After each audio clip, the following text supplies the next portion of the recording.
আসসালামু আলাইকুম রহমতুল্লাহি বরকাতু। এই যে আমরা তিনজন কাওয়ান একসাথে কাজ করে আজকে কাজ থেকে চলে যাইতেছি। প্রতিদিন আমরা কাজে একটু ব্যস্ততায় মানে প্রতিদিন কাজ করতেছি রাত্র 10টা পর্যন্ত, সকাল 8টা থেকে রাত্র 10টা। তো আজকে আমাদের বস কাজ দিছে শুধুমাত্র 7টা পর্যন্ত। যারা নাকি মালয়েশিয়াতে থাকেন অবশ্যই তারাই বুঝবেন, শুধুমাত্র 10 ঘন্টা ডিউটি।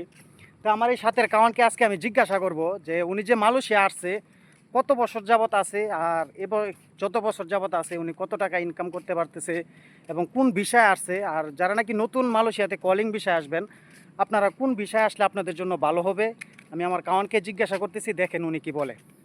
তো কাওয়ান, আপনি মালয়েশিয়া আসছেন কত বছর হয়েছে? 2 বছর। 2 বছর। তো 2 বছরে আপনি বাড়িতে কত টাকা ইনকাম করে পাঠাইতে পারছেন, কত টাকা ক্যাশ করতে পারছেন? এবার তো 5.5 লাখ টাকা দিয়ে আইছি, এবং তো 2.5 লাখ টাকা মানে পাঠাইছি। এই পরিস্থিতি তো যে ফ্রি বিষয়ে আইছিলাম, আশা করে ফ্রি বিষয়ে আইছিলাম যে টাকা পয়সা ফ্রি বিষয় করলে গেলে কামাই করা যাবে ভালো। তা যারা আশপাশ যাইতেছেন ভাইরা, তারা যদি কোনো কোম্পানির বিষয় হয়, যে ফ্যাক্টরির বিষয়, তাহলে আপনারা আসতে পারেন। ফ্রি বিষয় হিসাবে তেস মারা খায়েন না ভাই।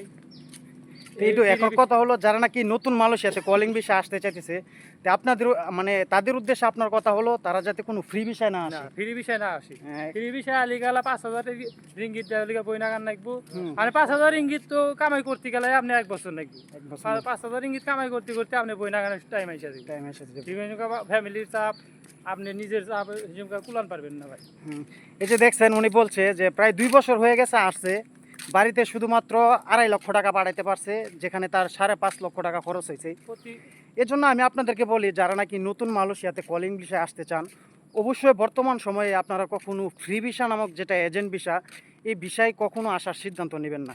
কারণ বর্তমান সময়ে মালয়েশিয়ার এমন একটা পরিস্থিতি আপনি দেখেন, যেখানে 5.5 লক্ষ টাকা খরচ করে যদি আপনার মালয়েশিয়াতে আইসা আপনি 2 বছরে শুধুমাত্র 2.5 লক্ষ টাকা ক্যাশ করেন, 2.5 লক্ষ টাকা আপনি লেনদেন, আপনার আরও বাকি 3 লক্ষ টাকা থাকে, তাহলে আপনার এই ঋণ পরিশোধ করতে আপনার কত বছর লাগবে?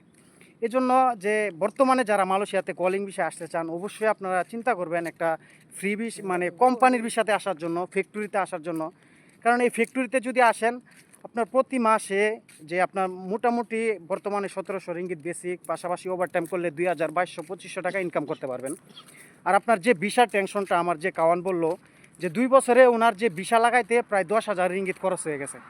তো এই 10,000 রিঙ্গিতে এখানে প্রায় আপনার 3 লক্ষ টাকার কাছাকাছি হয়ে যায় বর্তমানে টাকার রিঙ্গিত হিসাব করলে। তো এই জন্য বর্তমানে কেউ ফ্রি ভিসায় আসবেন না, আপনি কোম্পানিতে আসবেন, আপনার কোম্পানি আপনার ভিসা লাগিয়ে দিবে। আপনার কোম্পানিতে আপনার 2 টাকা ইনকাম কম হলেও কিন্তু আপনার জন্য সুবিধা। কারণ কি, আপনার কোম্পানি সব ধরনের সুযোগ সুবিধা দিতেছে। এই যে দেখেন, আমরা যে সাবকনের কাজ করি, আমরা কনেকটেশনের ফ্রি ভিসায় আসছি। আমরা যদি 1 ঘন্টা কাজ করি, আমাদের 1 ঘন্টার বেতন দিবে। কিন্তু কোম্পানিতে যদি আপনার কাজ নাও থাকে, আপনাকে কিন্তু কোম্পানি বসায় রাখা হলে আপনার বেসিক বেতন দিবে। এই জন্য কোম্পানিতে সুবিধা। যারা মালয়েশিয়াতে আসার সিদ্ধান্ত নিতেছেন, অবশ্যই কখনো এই সিদ্ধান্ত নেবেন না। আপাতত বর্তমান সময়ে ফ্রি ভিসা নামক যে এজেন্ট ভিসাটা, এই বিষয়ে কেউ আসবেন না। অবশ্যই ফ্যাক্টরিতে আসবেন, মাসে প্রচুর টাকা ইনকাম করতে পারবেন, অনেক ধরনের সুযোগ সুবিধা পাবেন। তবে ভালো থাকবেন, সুস্থ থাকবেন। আসসালামু আলাইকুম রহমতুল্লাহি ওয়া বারাকাতুহু।